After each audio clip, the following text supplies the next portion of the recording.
krah, apo ja u preu krah. Nësht veç kënd, lerni pa emër, nësht zemër, zemëra let ju ra. Let ju ra me hove djalo share, kur grisni flamujt e melankolis.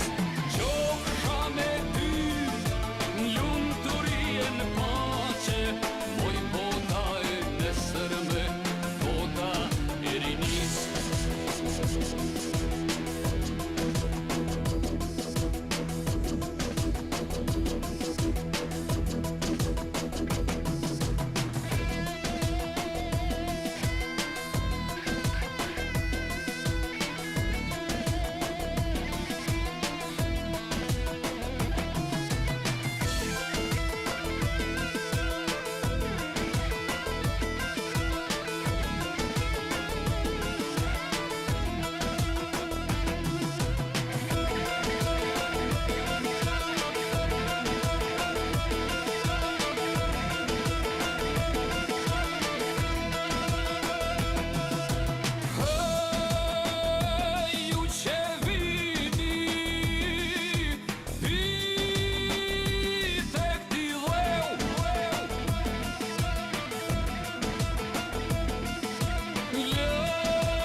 Po zemër juva krah, apo ja u preu krah. Nësht veç kënd, lerni pa emër, nësht zemër, zemëra. Good evening, everybody. Can you hear me? Is everybody happy? Now, we can't wait for these people who are late, can we? We got to get this show on the road. Okay. Will everybody step in, please? Okay. I think we're going to start off with a little bit of environmental video. Projector man, let's show them what the Civic League looked like 15 years ago. We'll show them what Congressman Lantos looked like. Congressman Gilman, put that music up. This is the history of your league 15 years ago.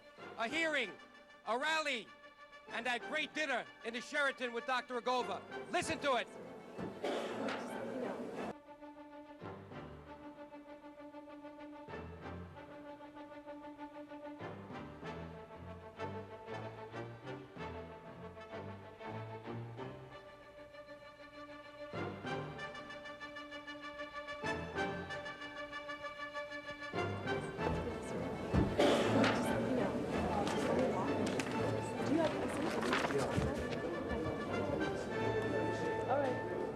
Karen? Yes. Have you discussed with Mr. Lantos or? The Congressional Human Rights Caucus is very pleased to open this hearing on human rights issues in Yugoslavia by underscoring the purpose of the Congressional Human Rights Caucus, which is a bipartisan activity of the Congress, and which has one single objective, and that is to diminish and hopefully eventually to eliminate human rights abuses wherever they occur. The raging tide of democratization in Eastern Europe makes more salient the issue of human rights and political autonomy for ethnic Albanians in the Kosovo province of Yugoslavia. It gives me great pleasure to call on a distinguished former colleague, most effective former member of the Executive Committee of the Congressional Human Rights Caucus, who has fought for human rights on many continents and in many different situations, and who has taken such a prominent leadership role on this issue, the Honorable Joe DioGuardi. State terrorism is alive and well, maybe not in Moscow, but in Belgrade. And we've got to do something about it, and we've got to send a very, very strong signal. I was forced to go and testify. I wasn't forced to testify, but I was forced to wear a bulletproof vest when I went to Geneva, and again when I did rallies in front of the United Nations in New York. In Geneva, I went there because Mr. Hadri was shot down because he was ready to deliver to the Special Rapporteur the 34 names documented.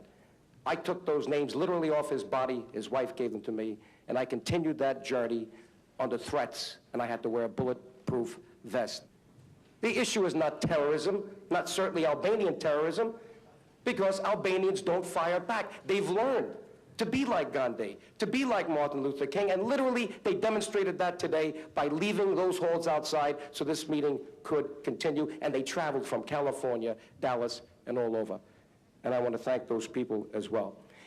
Is it not true that they have a radio station of their own? Do they have that in South Africa? Let me say this. Do they? You compare them, Mr. DeGuardi. No. Listen, we can't go with relative justice. We have to go Mr. DeGuardi, you with made some very inflammatory statements here. I did, because Mr. Milosevic has been very inflammatory against the Albanians, and someone has to speak up against them, and thank God we have the Congress of the United States to stand up for oppressed people, including the Coast Guard. Yes, but Mr. DeGuardi, you need to be accurate when you're a witness, especially when you're a paid lobbyist for a group. I'm an ethnic Albanian. Now you have to be accurate. I'm an ethnic Albanian. I'm an ethnic Albanian. I'm the president of the Albanian American Civic League and the Albanian American Foundation, and I resent those intonations. Me këtë keni nderuar popullin shqiptar në Kosovë dhe kudo që gjinet në botë. You've shown the respect and the honor for the Albanian people wherever they live, with this invitation.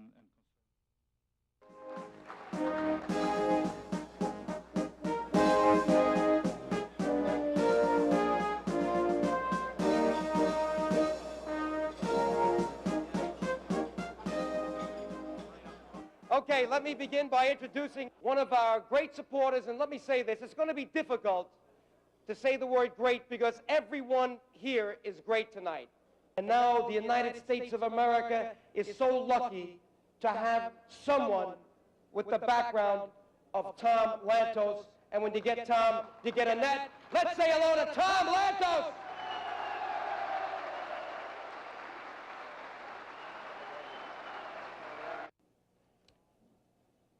Tonight, Annette and I are telling you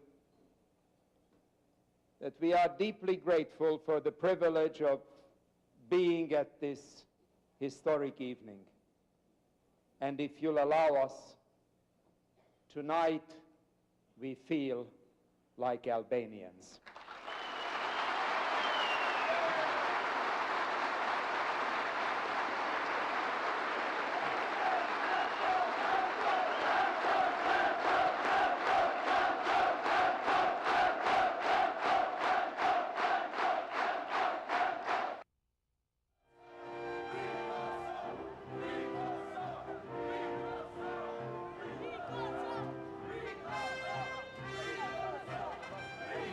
We know we've got a good friend. Let me put him on, Congressman Tom Lantos.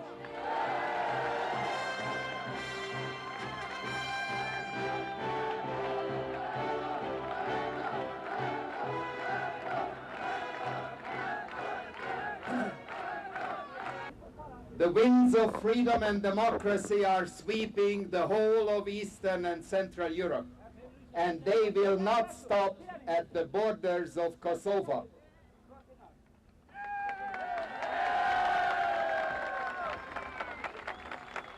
Friend, Congressman Ben Gilman.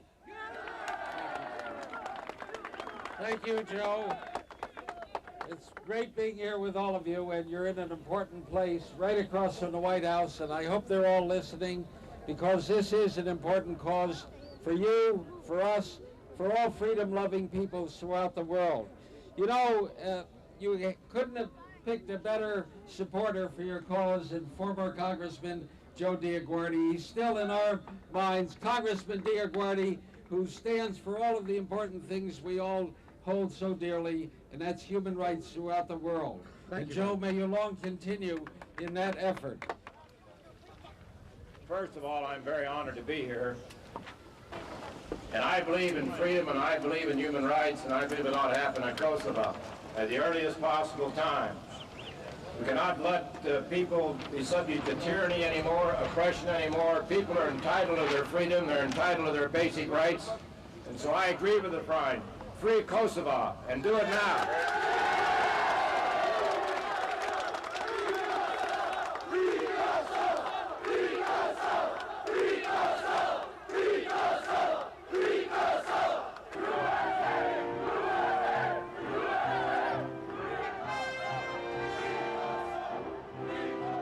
"15 years ago, and we're still fighting for Kosovo. Are we going to finish the job?